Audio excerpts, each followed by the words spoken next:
சென்னையை அடுத்த வண்டலூரில் திமுக நிர்வாகி ஒருவர் வெடிகுண்டு வீசி வெட்டி கொலை செய்யப்பட்டது பரபரப்பை ஏற்படுத்தியிருக்கிறது.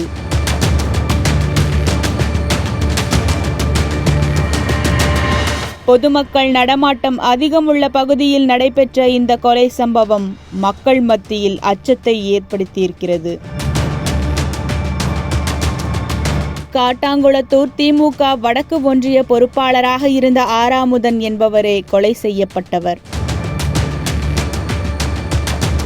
வண்டலூர் மேம்பாலம் அருகே புதிதாக அமைக்கப்பட்ட சிறு பேருந்து நிழற்குடை முதலமைச்சர் மு.க. ஸ்டாலினின் பிறந்த நாளான நாளை திறக்கப்பட இருந்த நிலையில் அந்த பணிகளை பார்வையிட சென்ற போதே ஆராமுதன் கொலை செய்யப்பட்டுள்ளார்.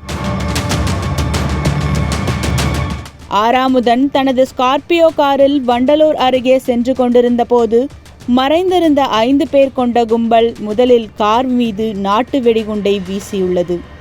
காரின் முன்பக்க கண்ணாடி மீது விழுந்த நாட்டு வெடிகுண்டு வெடித்து சிதறியதில் அப்பகுதி முழுவதும் புகைமண்டலமாக மாறியுள்ளது. அதிர்ச்சி அடைந்த ஆராமுதன் காரை விட்டு இறங்கி தப்பி ஓட முயற்சித்துள்ளார். இந்த சந்தர்ப்பத்தை பயன்படுத்தி கொண்டு அந்த கும்பல் ஆராமுதனை விரட்டி வெட்டியுள்ளனர். இதில் அவரது 2 கைகளும் துண்டாகின. தலை, முகம், முதுகு என பல்வேறு இடங்களில் சரமாரியாக வெட்டிய அந்த கும்பல் தப்பியோடிய நிலையில் இரத்த வெள்ளத்தில் கிடந்த ஆராமுதனை மருத்துவமனைக்கு கொண்டு சென்றனர் பொதுமக்கள். அங்கு அவரை சோதித்து பார்த்த மருத்துவர்கள் அவர் ஏற்கனவே உயிரிழந்ததை தெரிவித்தனர். தகவல் அறிந்து சம்பவ இடத்திற்கு வந்த ஓட்டேரி போலீசார் வெட்டிவிட்டு தப்பியோடிய நபர்களை பற்றி விசாரணை செய்து வருகின்றனர். படப்பை குணாவின் கூட்டாளி புல்லட் கார்த்திக் சமீபத்தில் அமைச்சர் தாமோ அன்பரசன் முன்னிலையில் திமுகவில் இணைந்தார்.